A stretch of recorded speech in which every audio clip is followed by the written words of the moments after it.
인슐린 저항성이 높아져서 생기는 질병이 바로 대사증후군이에요. 그래서 알고 봤더니 고혈압, 고지혈증, 당뇨 이런 것들이 알고 봤더니 똑같은 원인이었던 거죠. 뿌리가 같았다라는 거죠. 쓰리고죠, 여러분. 고혈당, 고지혈, 고혈압. 쓰리고 B만 넘기면 됩니다. 쓰리고 B만 넘기면 됩니다. 그래서 인슐린 저항성이 높아져서 생기는 게 특징이다. 그러면 인슐린 저항성이 뭐냐? 여러분, 인슐린 요새는 너무 많이들 들어서 알고 계실 것 같아요. 우리가 탄수화물이나 뭔가 먹으면 인슐린이라는 게 분비가 돼서 혈액 속에 있는 당 성분을 세포 속으로 집어넣는 역할을 하는 호르몬을 뜻해요. 그런데 저항성이라는 게 뭔지 봤더니 원래는 인슐린이 하나만 분비되면 되는데 100개 넘게 너무 많이 갑자기 분비가 되는 거예요. 예를 들어 이런 거죠. 저희 집에 못을 하나 박아야 되는데 인부를 불렀어. 일하는 사람을. 한 명만 부르면 될 건데 100명을 부른 거예요. 어떻게 돼요? 한 명은 못 받고 99명은 뭐예요? 놀죠. 네. 그것과 마찬가지로 내가 인슐린이 갑작스럽게 너무 많이 분비되면 한 개만 쓰이고 적당하게 쓰이고 나머지 것들은 할 일이 없어서 노는 거예요. 인슐린이 분비가 안 되는 게 아니라 많이 분비돼서 걔네들이 아무 일도 못하고 제 기능을 못하는 것을 인슐린 저항성이라고 합니다. 어느 때 많이 생기느냐? 혈당을 급격하게 올리는 음식들을 많이 먹었을 때, 흰 가루로 된 음식들. 여러분 떡볶이 좋아하세요? 잡채 좋아하시나요? 네, 튀기면 얼마나 그렇게 맛있는지 그런 것들. 그래서 급격하게 올리는 흰 쌀밥 이런 것들도. 그러면 이런 것들이 원인이 된다. 당뇨의 원인도 바로 이 인슐린 저항성. 여러분, 인슐린 분비가 안 돼서 당뇨가 오는 것은 제1형 당뇨라고 하거든요. 10%밖에 안 돼요. 그 사람들은 밥 먹기 전에 주사로 자기 배에다가 인슐린을 넣어요. 그러니까 주사를 딱 하고 그 다음에 밥을 먹어야 돼. 근데 그런 사람들은 얼마 안 된다는 거죠. 우리가 알고 있는 주변의 당뇨병 환자들은 거의 90%가 이 인슐린 저항성이 이제 제대로 인슐린이 제대로 너무 많이 분비돼서 제 역할을 못하는 이런 상황이 되게 많다라는 거죠. 그러면 인슐린 저항성을 알아볼 수 있는, 눈치챌 수 있는 방법이 있습니다. 이 아이는 누가 낳은 걸까요? 바로 당뇨인 엄마가 낳은 아이거든요. 왼쪽의 아이가. 여러분, 당뇨가 그냥 아무것도 아닐 것 같은데 당인 요로 나올 정도면 혈액은 어느 정도냐면요. 꿀이 돌아다니는 거예요. 그러면 당뇨는 합병증이 위험하다라고 얘기를 하죠. 합병증 중에 하나가 혈관이 많이 뭉쳐져 있는 기관이 다 막히기 시작해요. 그래서 당뇨의 합병증 중에 제일 안 좋은 게 나중에 당뇨 실명되죠. 망막에 이 혈관이 다 막히니까. 그러면 여러분, 혈액순환을 잘 되게 하는 것은 눈도 좋아지게 만들겠네요. 그리고 당뇨 합병증 중에 나중에 뭐가 생기냐면 신장이 다 망가져서 투석을 해야 돼요. 신장 안에 사구체라고 하는 실처럼 가느다란 혈관이 있습니다. 그게 막혀버려요. 그래서 투석까지 가야 되는 거예요. 그리고 눈에는 보이지 않지만 여러분들의 장기가 어떻게 되냐면 우리 어머님의 역할을 하면 이렇게 조림할 때 연근 조림할 때 물엿 넣고 조릴 때도 있고 간장만 넣고 조릴 때 있잖아요. 어떤 게 연근이 쪼글쪼글해져요? 물엿을 넣으면. 여러분들의 장기, 당뇨인 환자들의 장기는 있잖아요. 물엿 넣고 조린 그 연근처럼 쪼글쪼글하게 수축돼요. 그렇기 때문에 이 당뇨 환자 중에 1번으로 해야 될 것은 혈액순환입니다. 딴 거보다. 네. 합병증을 예방하기 위해서. 그러면 인슐린 저항성을 눈치채는 방법. 자이언트 베이비를 출산하신 분.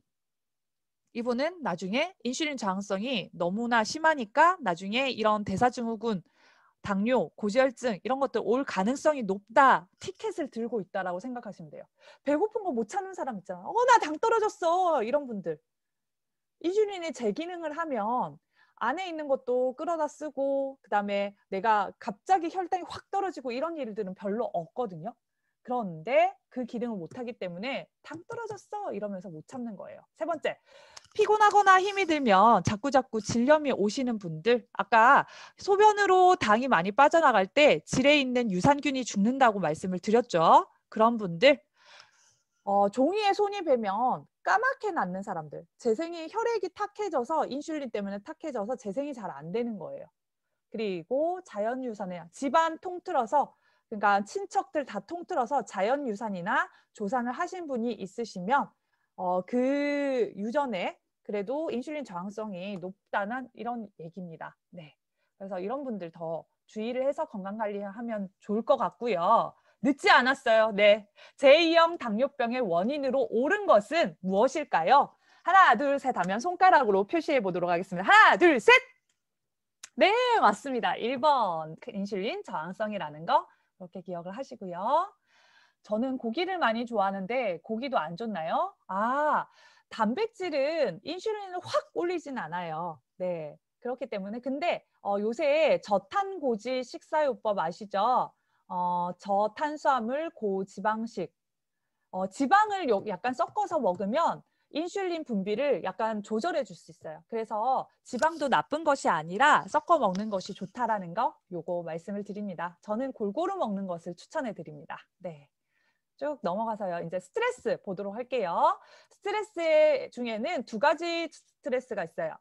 좋은 스트레스, 나쁜 스트레스. 만약에 시험에 대한 부담감이 없고 스트레스 전혀 안 받는 사람들은 공부도 안 하겠죠. 네. 이럴 때 나한테 활력을 주고 매출에 대한 이런 그런 것들 약간 스트레스 그건 또 나를 훨씬 더 일하게 만들고 이건 좋은 스트레스예요. 유스트레스라고 얘기합니다. 그런데 나를 힘들게 만드는 나쁜 스트레스가 있어요. 이건 우리 디스한다라고 얘기하죠. 디스트레스라고 얘기를 해요. 스트레스를 받을 때는요. 여러분들의 신장 위에 꽃갈 모양으로 손가락 한 마디 정도로 붙어 있는 부신장을 줄여서 부신이라는 기관이 있어요. 아주 작은 기관이에요. 5g 정도밖에 안 되는 아주 작은 기관인데 이 부신에서는 스트레스 호르몬, 즉 코티졸이라는 호르몬이 분비됩니다. 이 코티졸은 나의 몸이 외부와 싸울 수 있게 만들어주는 호르몬이에요. 그래서 눈동자도 크게 확장시키고 막 혈압을 높게 유지를 해서 내가 뭔가 도망칠 수 있거나 이런 태세를 갖추는 게 이 코티졸 호르몬이에요. 그러면 이 코티졸 호르몬 언제 많이 볼 수 있냐면 가수 이윤아 씨 아실 거예요. 그런데 희귀병에 걸렸다고 했는데 알고 봤더니 요통이 너무 심해서 밤무대 그 가족들을 부양하느라고 밤무대를 계속 뛰시는데 그 요통을 통증을 없애기 위해서 스테로이드 주사를 계속 맞았던 거예요. 그런데 그 스테로이드 주사 여러분 스테로이드 주사의 주 성분이 이 코티졸 스트레스 호르몬이에요. 이렇게 한번 생각해 볼게요. 누가 칼을 들고 나를 뭔가 해치려고 쫓아오면 내가 막 도망가다가 넘어져서 다리가 부러졌어요. 그 당시에 아파요? 안 아프죠? 급격한 스트레스에 있으면 내가 아파도 아픈지 통증을 못 느껴요. 그걸 활용한 것이 여러분들이 병원에서 정형외과 같은 데 가면 너무 통증이 심할 때 이 스테로이드 호르몬을 맞게 해줍니다. 네. 그래서 이걸 너무 많이 맞게 되면 쿠싱 증후군이라는 게 걸리게 됩니다. 쿠싱 증후군은 뭐냐면 혈액 속에 과도한 스트레스 호르몬이 돌아다니면서 나타나는 증후군이에요. 근데 많은 여성분들이 이 쿠싱 증후군을 앓고 있는데 자기만 모르고 있어. 목욕탕 가보면 밝혀져요. 근데 자기는 그냥 이게 겉으로만 이렇게 나는 왜 이렇게 살이 쪘지? 왜 자꾸 뱃살이 찌지? 여러분 딴 데 팔다리 너무 가느다라지거든요. 근데 어디만 살이 찐다? 배에 살이 찐다라는 거죠. 여러분 알고 봤더니 스트레스 상태는 전쟁 상태라고 했죠. 그러면 전쟁 상태에서는 내가 써야 되는 에너지가 엄청 많이 필요해요. 그 에너지 저장 창고를 머리 꼭대기에 놔두는 게 좋을까요? 발끝에 놔두는 게 좋을까요? 아니면 중앙 집중적으로 놔두는 게 좋을까요? 중앙 집중적으로. 그래서 스트레스 받는 사람들의 특징. 중앙 집중적으로 살이 찐다. 어디? 뱃살. 그래서 그리고 피부가 너무 얇아져서 그리고 혈관이 잘 또 터져요. 그래서 사지에 멍이 잘 드는. 그리고 얼굴이 계속 둥그러집니다. 나 이거 나이 때문에 그런가? 아니에요. 예. 이 스트레스 호르몬이 혈액 속에 많아질 때 계속 이렇게 됩니다. 붓기도 잘 붓고 그렇다라는 거. 네, 갑자기 마사지 막. 네, 너무 좋습니다. 그러면 이걸 어떻게 관리하느냐? 스페인 독감, 지금 코로나와 거의 견줄 만한 인류 최대 재앙이라고 하는 1918년도에 이 발생한 스페인 독감으로 거의 추정하는 게 5천만 명 이상이 사망을 했다. 근데 이것도 추정이에요. 근데 이 사람들의 해부를 한번 해봤거든요. 근데 이때 돌아가신 분들의 특징을 봤더니 어떤 기관 하나가 터져 있거나 출혈이 된 거예요. 그 부분이 어디냐면 바로 아까 말씀드린 신장 위에 부신이라는 스트레스 호르몬을 조절하는 기관이 쪼그라들거나 출혈이 됐다라는 거죠. 그것만 제대로 견뎠으면 괜찮았을 텐데 스트레스 관리만 제대로 됐었으면 괜찮았을 텐데 그렇게 됐다라는 거죠. 그래서 여기 있습니다. 예, 여러분 이렇게 붙어 있습니다. 보여드릴게요. 처음에는 엄청 열심히 일을 해요. 예, 여러분들의 스트레스 상황이 되면 여기 부신해서 이거보다 훨씬 작아요. 이거 그림이 요래서 그런데 훨씬 작습니다. 열심히 일을 하는데 나중에 계속 쥐어짜다 보면은 얘가 퉁퉁 불어서 망가지게 된다라는 거죠. 스트레스는 그때그때 풀어줘야 된다라는 거. 그러면 왜 이게 망가지는지 봤더니 피로를 푸는 방법이 많은 분들이 커피 한 잔 해야지, 고카페인 음료, 바카스 한 병 해야지 이렇게 푸시는 경우가 많더라는 거죠. 그런데 이렇게 카페인은 코티졸 호르몬을 짜주긴 하는데 거의 쥐어짜서 써요. 그럼 부시는 더 쥐어짜서 계속 쓰니까 망가질 수밖에 없다는 거죠. 여러분 이럴 때는 물을 더 드셔주시는 게 훨씬 좋습니다. 카페인보다는. 잠시 참고 물을 드셔주시고 그 다음에 그날의 스트레스를 풀어주는 것. 마사지가 제일 좋은 방법이겠죠. 그래서 부신 기능이 제대로 못하면 기억력이 떨어지고 기력도 없어요. 자도 피곤해요. 이걸 우리는 만성피로 증후군이라고 얘기를 합니다. 요새 왜 자꾸 자도 피곤한가? 부신이 탈진했기 때문에 그 부신을 도와줄 수 있는 방법, 단백질과 비타민 B를 많이 섭취하는 것, 그것도 도움이 된다라는 거. 그리고 제일 좋은 방법이 있습니다. 바로 숙면이에요. 잠을 잘 때 정말 잘 자는 거. 그러면 호르몬은요, 여러분, 호르몬은 내가 보는 빛에 의해서 조절이 돼요. 빛이 내 눈을 통해서 뇌로 들어오는 이 시간에 따라서 잠을 자는 호르몬도 분비가 되거든요. 아침에 일어나서 이제는 이렇게 한번 해보세요. 불면증이 있는 고객들 있으시다면 한번 꼭 알려주세요. 아침에 일어나자마자 저는 항상 하는 게 있습니다. 창문 커튼을 열고 잘 잤다 이렇게 하는 거예요.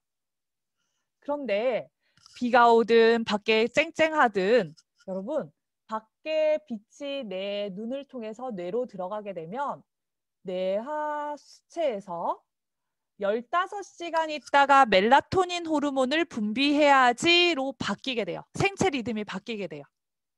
그러면 자연스럽게 그 시간 후에 잠이 옵니다. 그런데 사람들이 요새 빛을 안 봐요. 그래서 숙면을 도와주는 매트리스를 구매하는 우리 고객이라면 그것도 조금 알려주는 것도 진짜 여러분 잘 잤다 이러면 진짜 내가 잘 잔 걸로 인식하거든요. 근데 많은 분들이 대부분 일어날 때 어떻게 일어나는 줄 아세요? 피곤해. 이렇게 일어나거든요. 그렇기 때문에 한번 해보시면 좋을 것 같습니다. 네. 음주 관리에서 나오는 문제가 없어서 넘어가도록 하고요. 그 다음에 금연.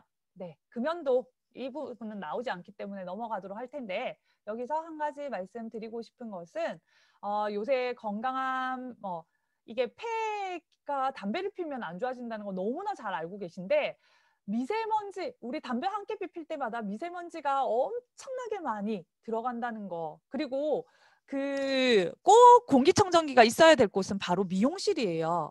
여러분, 미세먼지가 딴 게 아니라 화학약품끼리 섞이면서 미세먼지가 엄청 많이 발생하거든요. 그리고 요리하는 여성분들을 봤더니 담배도 안 피는데 폐암 걸리신 여성분들 대부분이 바로 요리를 주업으로 하고 계신 분들이 있더라는 거죠. 그러면 그분들한테 전기레인지 얼마나 좋습니까? 네, 미세먼지 발생이 줄여주는 전기레인지라 그거 기억하시고 담배 피우는 사람이 공기청정기 렌탈료를 내야 되는 이유가 있습니다. 바로 뭐냐면 밖에서 담배를 피운 후에 바로 들어왔을 때 122까지 올라가요. 근데 10분 정도 있다 들어오면 21. 그러니까 바로 들어온 아빠들 너무 많지 않아요? 네, 그렇기 때문에 이것도 기억하시고 네, 정말 위험한 게 실내 먼지입니다. 네, 실제로 미세먼지를 흡입했을 때 움직임이 전혀 없는 쥐를 볼 수가 있죠. 네, 그래서 이 쥐의 폐포를 이제 꽈리를 이제 실험으로 이제 딱 해부를 해봤더니 검게 완전 변한 것을 볼 수가 있었어요. 요새 마스크를 잘 쓰고 다니긴 하지만 실내에 있는 시간이 많아지면 많아질수록 실내 공기 더 신경 썼으면 좋겠고 이제 드디어 마지막 과목, 오늘의 마지막 과목입니다. 네. 건강 다이어트와 피부 미용 관리를 보면 앞에서 많이 연결되기 때문에 여기서는 많이 시간이 걸리지 않아요. 그래서 비만 다이어트, 그리고 기본 원리, 다이어트 기본 원리, 피부 구조, 그리고 인체 피부의 유형별 특성, 자외선, 화장품, 그리고 피부 관리의 기본 원리와 효과, 인체의 해부 생리학적 기초, 여기에 대해서 나와 있는데요. 여러분, 이런 적 없으세요? 어젯밤에 치킨을 같이 시켜 먹고 잤는데 우리 아들은 몸무게가 2kg 빠졌는데 나는 2kg 쪘어. 나이가 드니까 체중이 줄지 않네. 나이를 먹어서 대사 기능이 떨어진 것 같아. 이런 말씀들 많이 하시죠. 실제로 진짜 대사 기능이 떨어져서 그렇고 여러분 손을 들어서 내 배 위에 한번 갖다 올려보실래요? 올리셨어요?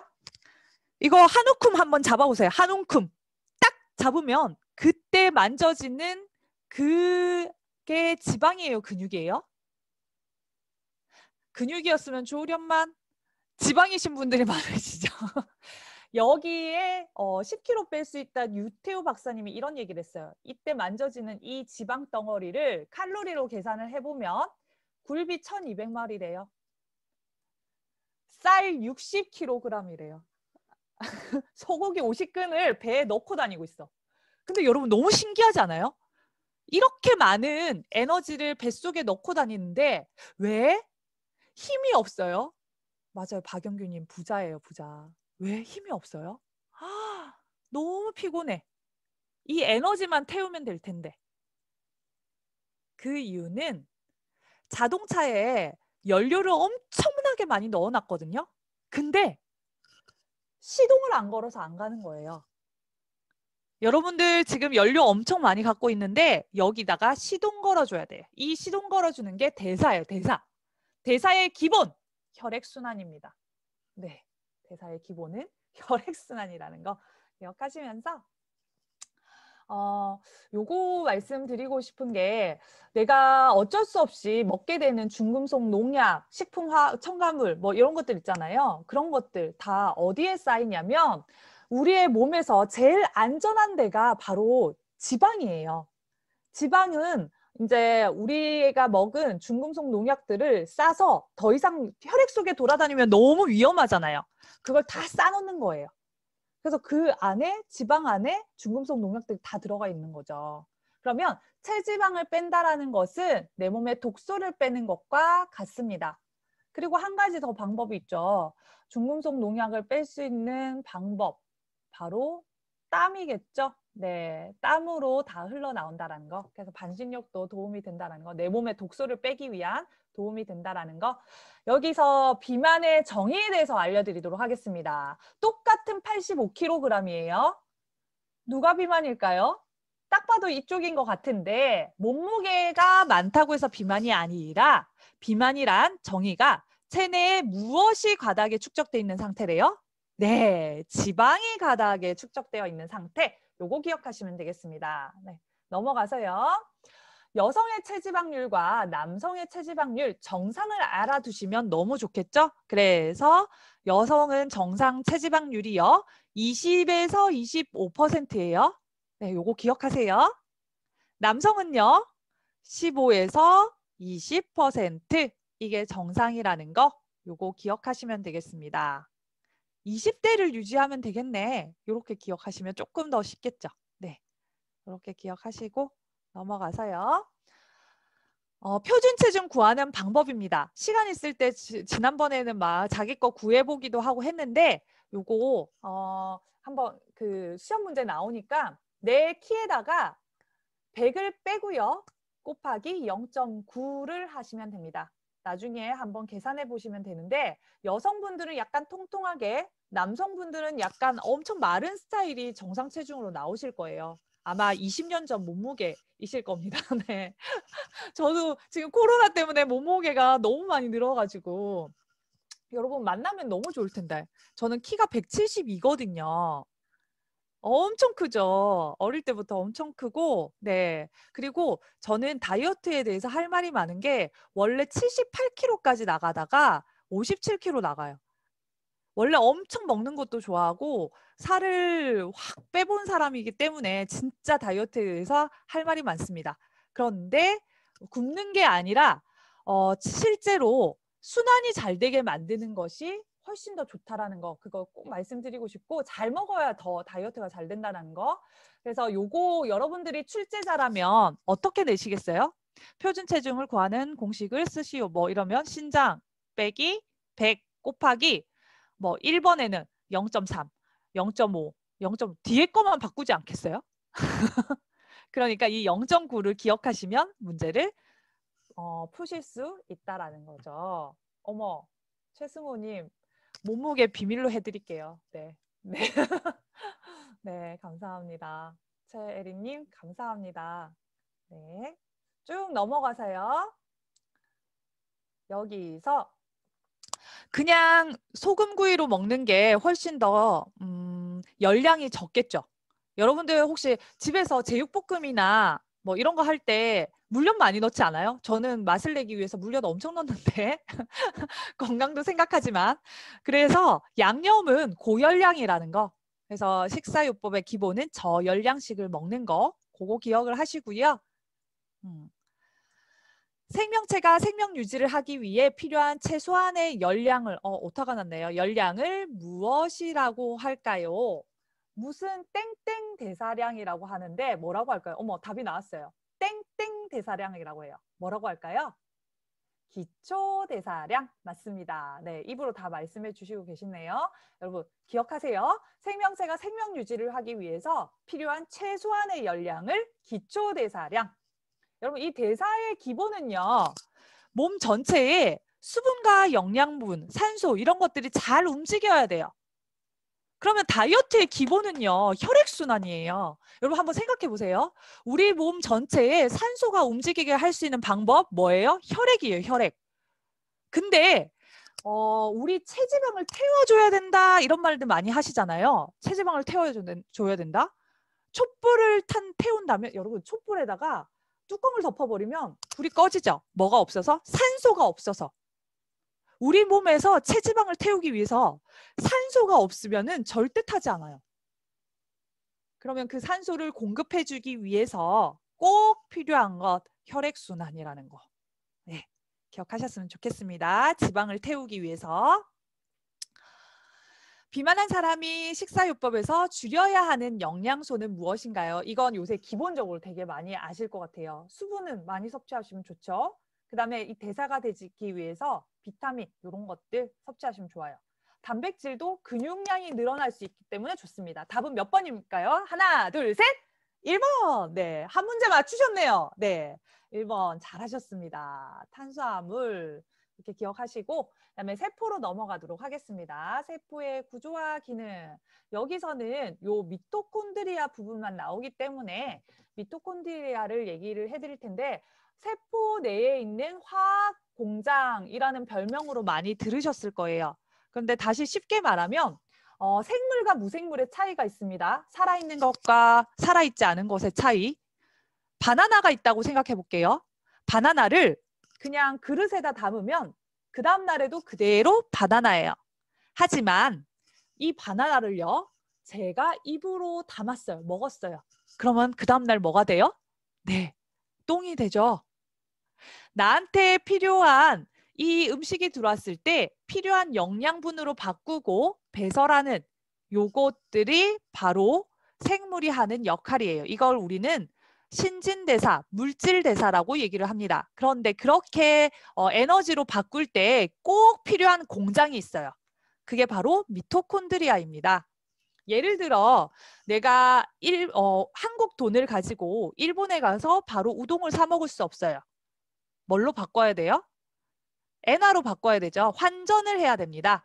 우리가 먹는 영양소는 음식들은 바로 에너지로 바뀌지 않아요. ATP라는 에너지로 바뀌어야지 우리가 활력도 있고 힘이 나는데 바로 바뀌지 않아요. 뭐가 있어야 된다? 환전소가 많아야 돼요. 그 환전소가 미토콘드리아예요. 그래서 미토콘드리아 개수가 많은 사람들은 표시가 나요. 겉으로 보면. 엄청 활력 있어. 힘이 넘쳐요. 피로함을 몰라. 그리고 얘네들이 계속 에너지로 다 바꿔주기 때문에 살이 덜 찌는 체질이 돼요. 근데 반대로 미토콘드리아 개수가 적은 사람들도 표시가 나요. 그 사람들은요. 꾸벅꾸벅 졸아. 병든 닭 같아. 네. 그런데 돈 한 푼 들이지 않고 이 미토콘드리아 개수를 늘리는 방법이 있는데 알려드리고 갈까요? 네. 그게 바로 뭐냐면 내가 하루에 5분이라도 움직이는 거. 움직이면요. 미토콘드리아 개수가 늘어나요. 그래서 여러분 내가 몸을 움직이는 것 자체 꼭 운동이 아니더라도 몸을 움직이는 것 자체만으로도 이 개수가 늘어나서 여러분 우리가 지방 대사가 잘 되는 몸으로 바뀐다라는 거 그리고 이게 대사한테 필요한다고 말씀드렸죠. 그래서 순환은 기본이라는 거 기억을 하시면서 세포 발전소라는 별명을 기억하시면 되겠습니다. 넘어가세요. 우리 몸에서 피부가 가장 얇은 곳 눈가 피부고요. 가장 두꺼운 곳 뒤꿈치입니다. 네, 이건 문제는 안 나오고요. 네, 그렇다는 거 기억하시고 여기서 우리 피부의 구조를 한번 볼게요. 세 개 층으로 나뉘어요. 크게 세 개 층으로. 어떻게 나뉜대요? 표피, 진피, 피하 조직 이렇게 세 개 층으로 나뉜다는 거. 그리고 이 피부에는 구멍이 두 종류가 있어요. 땀을 배출하는 땀구멍이 있고요. 네, 그다음 피지를 배치하는 피지 구멍이 있습니다. 조금 전문 용어로 땀을 배출하는 곳을 땀샘, 한선이라고 얘기를 하고요. 피지를 배출하는 곳을 피지선, 피지샘이라고 얘기를 해요. 그러면 땀을 배출한다는 것은 체온을 조절하기 위해서 한다는 거. 그리고 피지는 우리 피부를 보호해주는 역할을 하죠.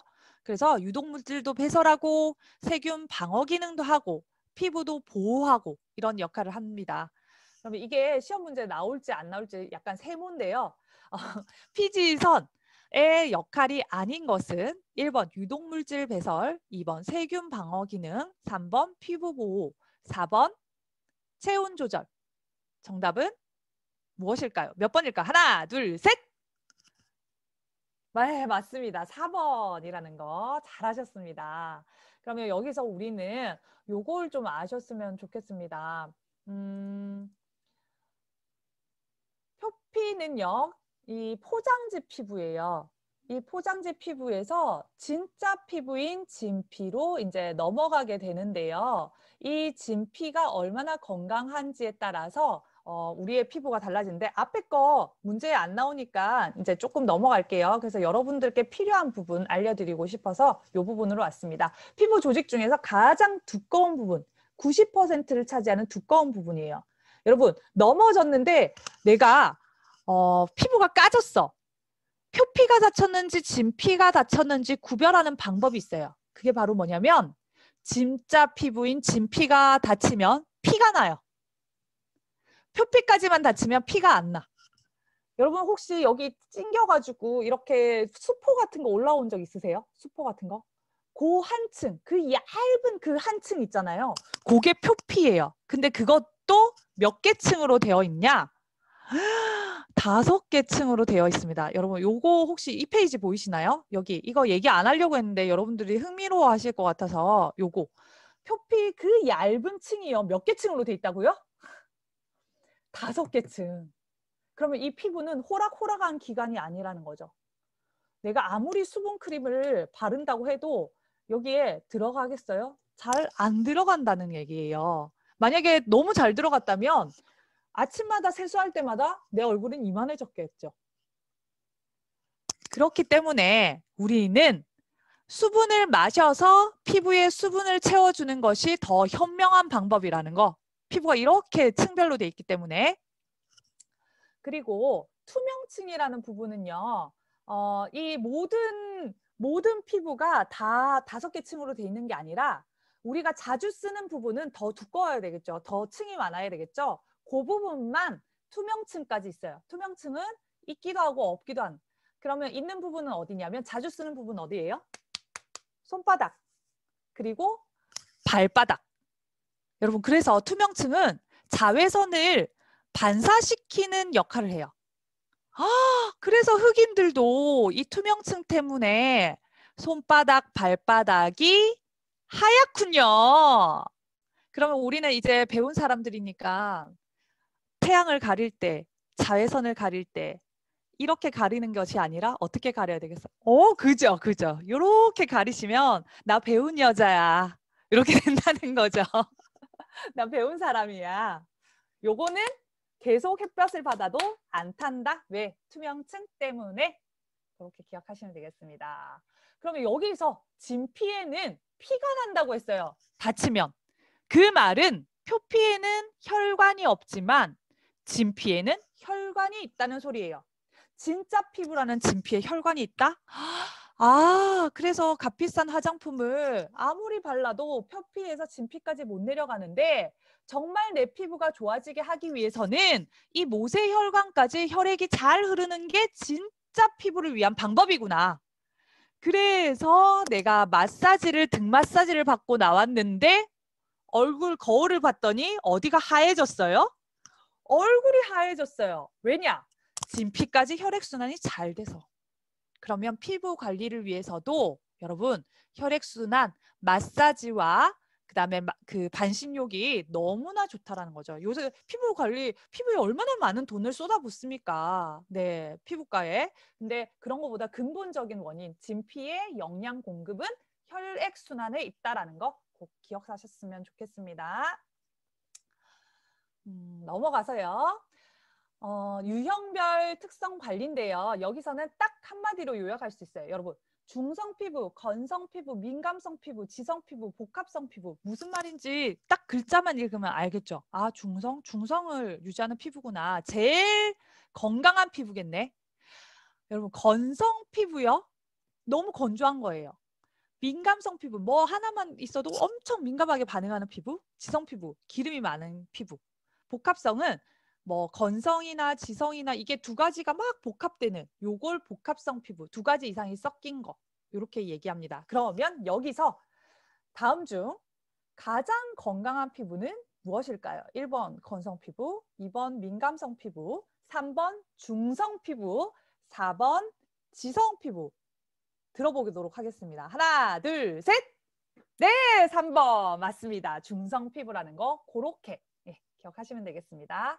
이 부분은 아까 피부 얘기하면서 얘기를 했기 때문에 좀 넘어가서요. 네, 민감성 피부는 아주 민감하게 반응하는 피부 요것만 기억하시면 되겠습니다.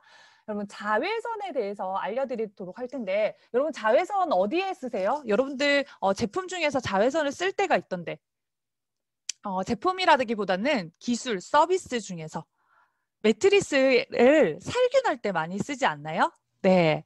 살균하실 때 요거 써주시잖아요. 그러면 여기에 기본적인 개념을 조금 알면 너무 좋은데 자외선은요. 자자는요. 자색 고구마 할 때 보라색이란 뜻이에요. 보라색의 바깥에 있는 선이네.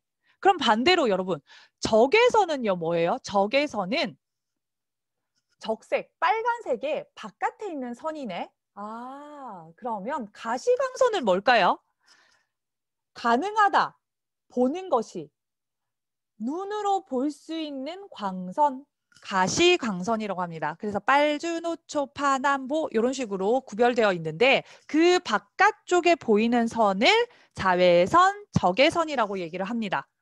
어머, 그러면 가시광선은 눈에 보이는데 자외선, 적외선은요, 눈에 안 보이지 않아요?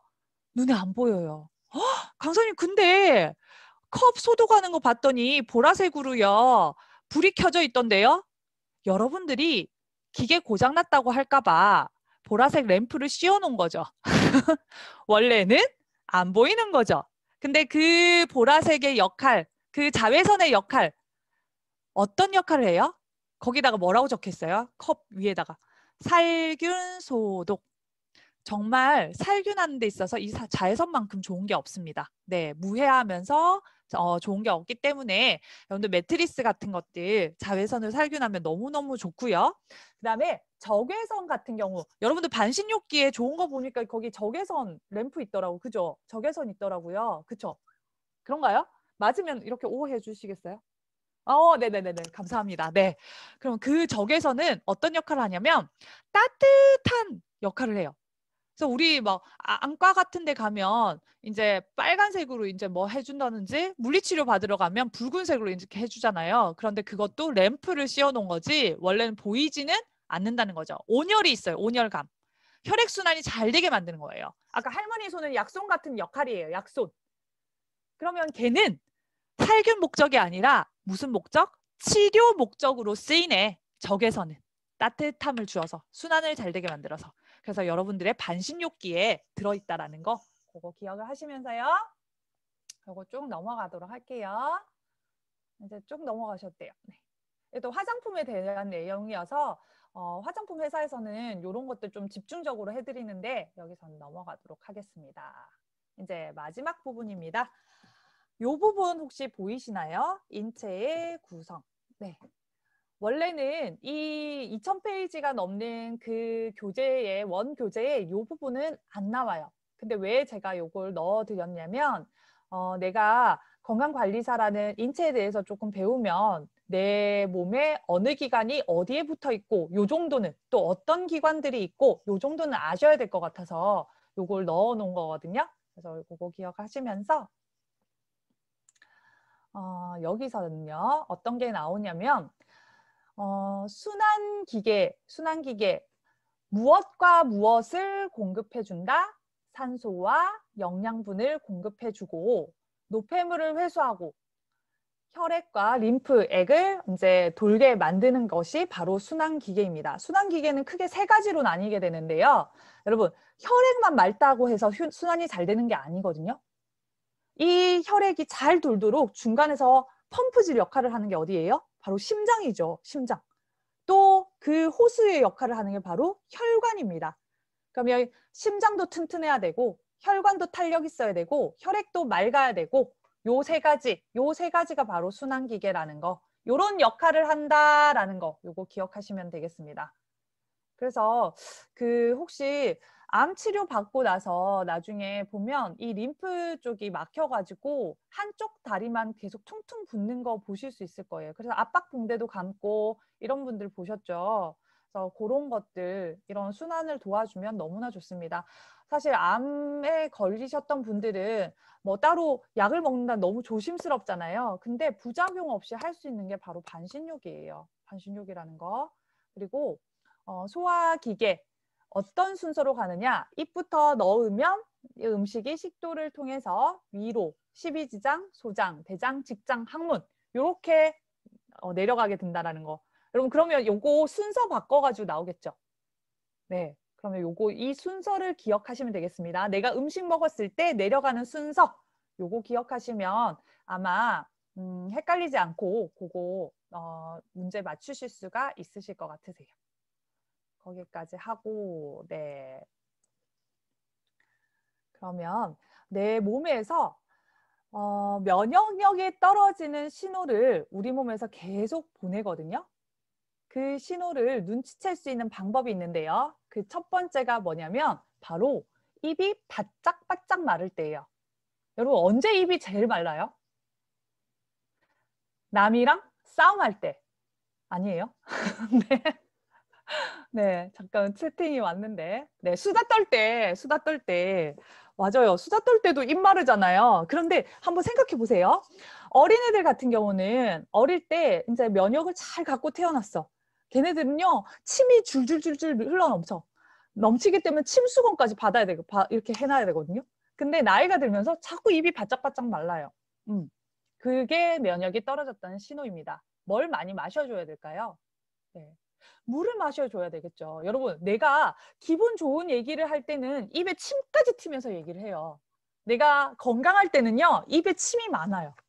근데 내가 독한 약을 먹거나 당뇨를 앓고 있거나 그다음에 화가 날 때는 입속의 침을 다 말라버립니다.